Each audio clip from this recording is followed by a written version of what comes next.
6 conséquences de la timidité. Beaucoup de personnes pensent que être timide, c'est avoir une bonne éducation. Être timide, c'est être humble.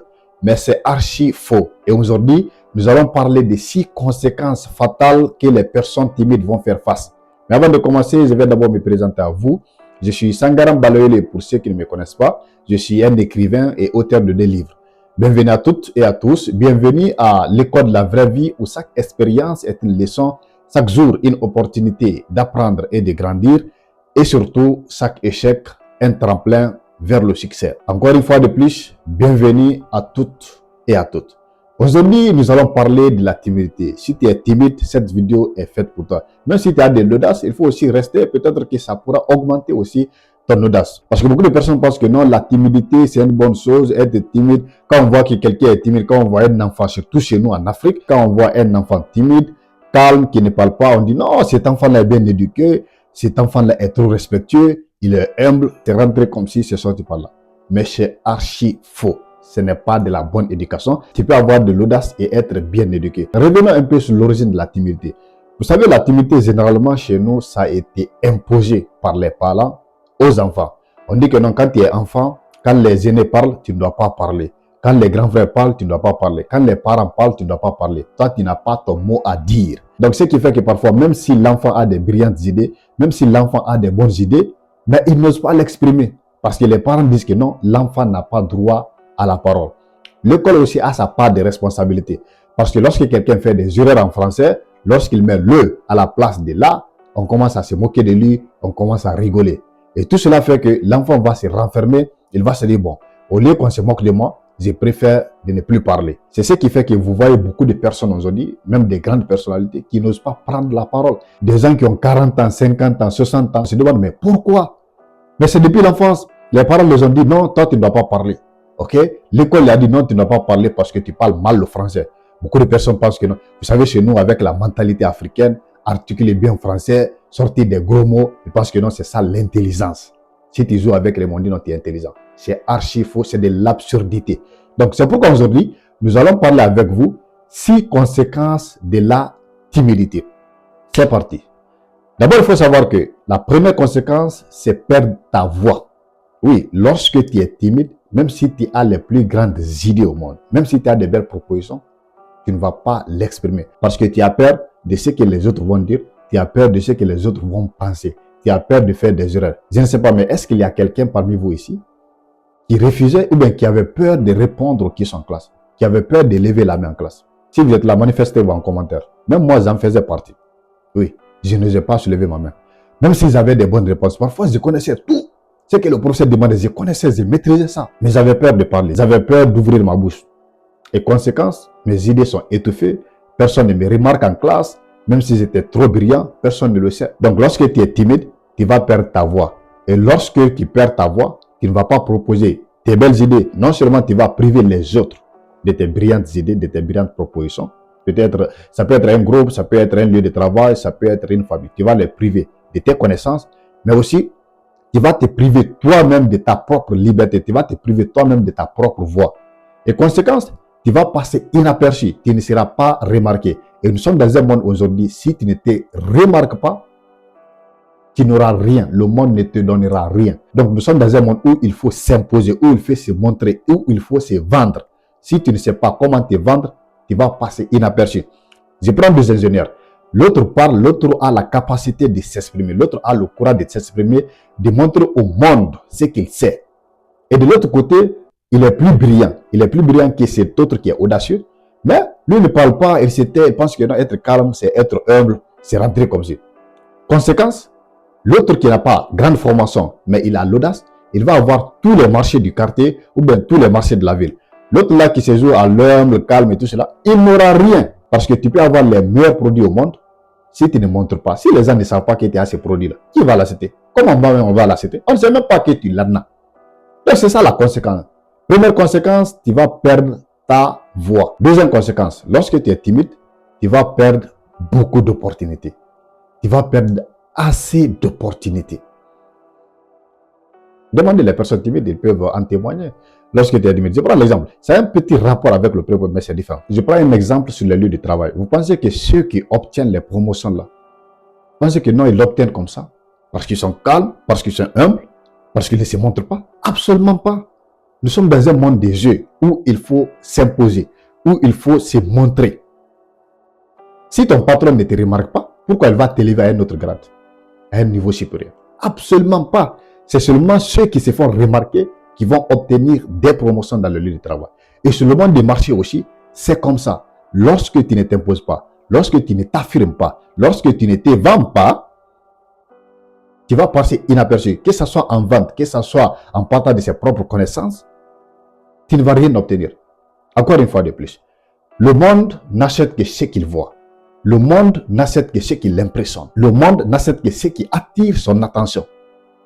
Si toi, tu es dans l'obscurité, le monde ne va pas venir vers toi. On ne sait pas ce que tu as, on ne sait pas ce que tu vaux, on ne sait pas de quoi tu es capable. Et lorsqu'on ne sait rien sur toi, personne ne va venir, même si tu es le meilleur dans ton domaine. Personne ne viendra vers toi. On s'en fout de tes connaissances, on s'en fout de tes expériences, on s'en fout de tes grands diplômes. Pourquoi encore une fois de plus, même les grandes entreprises continuent à faire des publicités? Coca-Cola, c'est l'une des plus grandes entreprises depuis des années maintenant. Presque un siècle, ou je ne sais pas, plus que même un siècle. Mais jusqu'à présent, Coca-Cola continue de faire des publicités. Pourquoi? Parce qu'il faut chaque fois attirer l'attention. Il faut chaque fois attirer l'attention. Il faut chaque fois attirer l'attention. Si tu ne le fais pas, nous sommes dans un monde de concurrence. D'autres produits vont venir et finalement, on va t'enterrer. C'est pourquoi il faut avoir de l'audace de t'exprimer, de t'imposer, de t'afficher. La timidité, ce n'est pas être humble, ce n'est pas être bien éduqué. On vous a menti parce que à l'école, en Afrique, dans les quartiers, dans la famille, dans la société, celui qui est calme, on dit non, il est humble, il est respecté. C'est archi faux. On vous a juste métamorphosé, transformé et réduit en néant.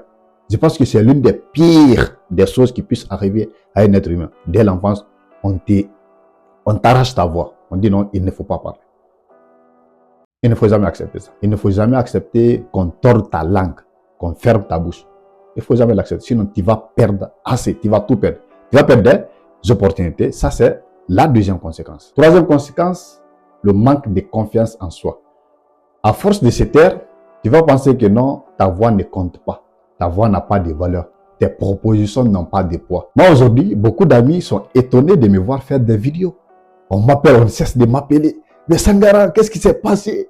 Tu as changé, c'est rentré comme si tu parles maintenant. Moi, je suis étonné. Je suis très étonné de te voir sur les réseaux sociaux. Ils sont dépassés. Parce que Sangara ne parlait pas. Parce que Sangara ne s'exprimait pas. Parce que Sangara n'osait même pas prendre la parole. Il était toujours calme, humble entre griffes. Mais ce n'est pas de l'humilité. Ce sont des conneries. Croyez-moi, ce sont des conneries. Beaucoup de personnes, que ce soit la famille, les amis, les cousins, les proches, à chaque fois qu'ils aient fait une vidéo, ou bien à chaque fois qu'ils écrivent, ils aient fait des posts, on m'écrit, mais petit, mais qu'est-ce qui a changé? Qui a complètement changé? Je me dis, moi, je n'ai pas changé. J'ai juste pris mon audace, je me suis retrouvé. Je pense que la vraie version de moi maintenant, c'est cette personne audacieuse. Ce n'est pas l'enfant calme, timide d'hier. Donc, encore une fois de plus, lorsque tu n'es pas audacieux, lorsque tu es timide, tu vas perdre ta confiance en soi. Parce que lorsque tu vois les autres en train de briller, les autres en train de s'exprimer, et toi, tu es là, tu es calme, tu ne dis rien, tu vas penser que non, ils sont plus intelligents que toi, ils sont plus forts que toi. Alors que c'est archi faux. Quand je me suis métamorphosé, j'ai réalisé que j'étais plus intelligent que les autres qui s'exprimaient en classe. C'était beaucoup plus intelligent qu'eux. La preuve en est que déjà en classe, même si je ne soulevais pas ma main comme ça, quand les notes venaient, j'avais toujours la meilleure note, j'avais toujours la plus haute note, mais je n'osais pas m'exprimer. Un jour, pour une petite anecdote, on était en 9e année. Ok, je ne vais jamais oublier ça, on était en 9e année. En classe, c'était en physique. Moi, je ne soulevais pas ma main, je ne levais pas ma main pour répondre aux questions et tout cela.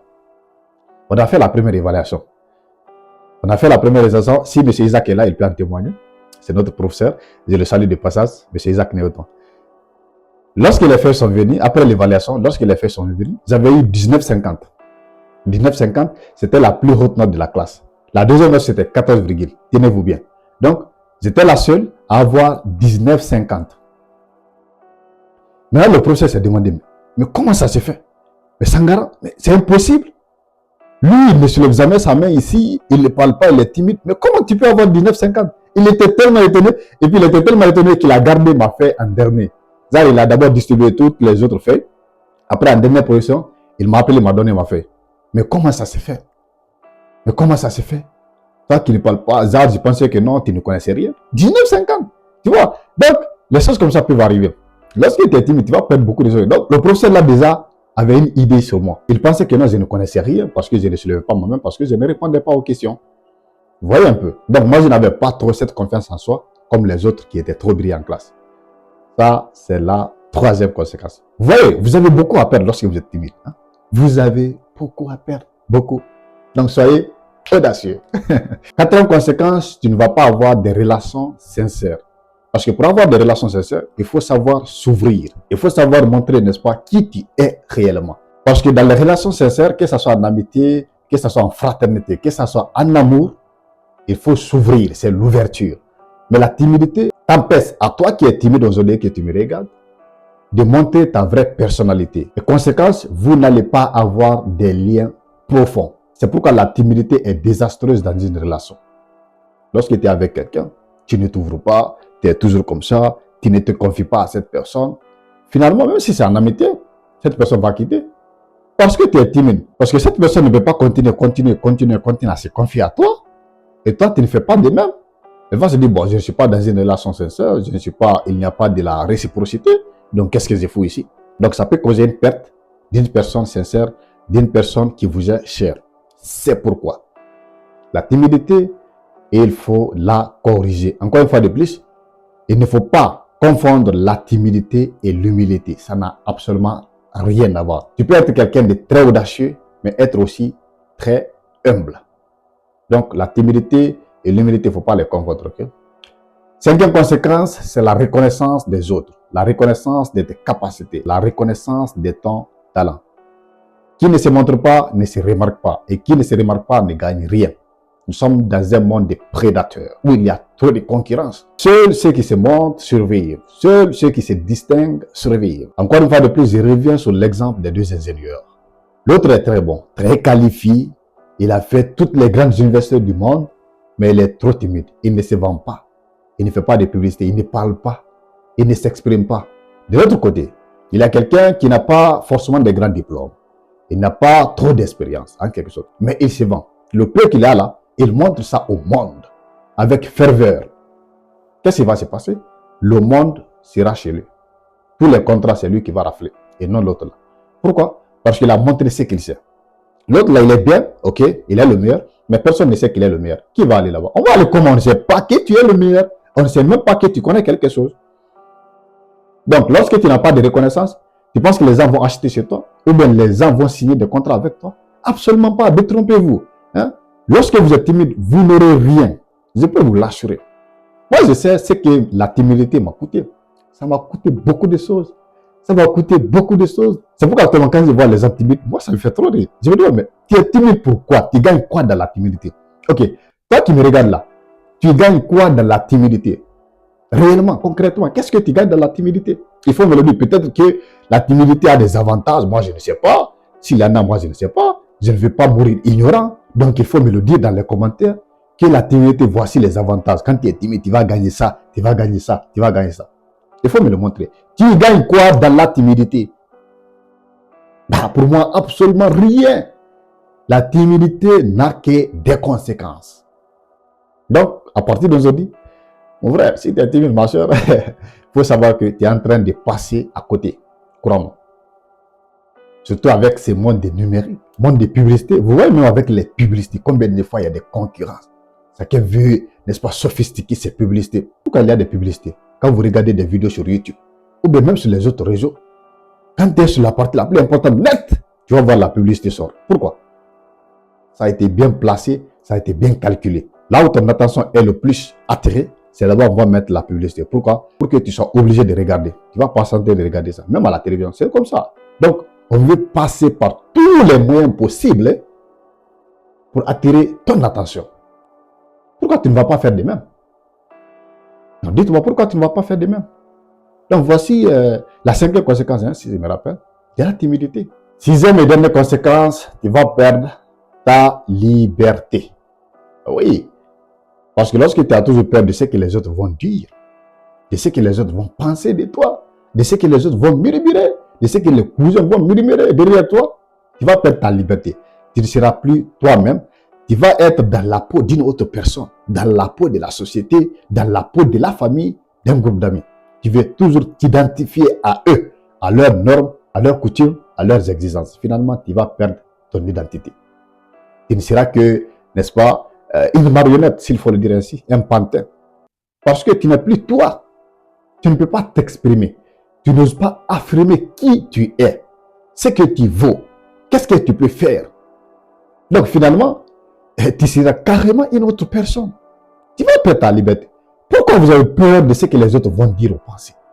Ok, quand ils disent, ou bien quand ils racontent quelque chose, ça va changer quoi? Ça va t'enlever quoi?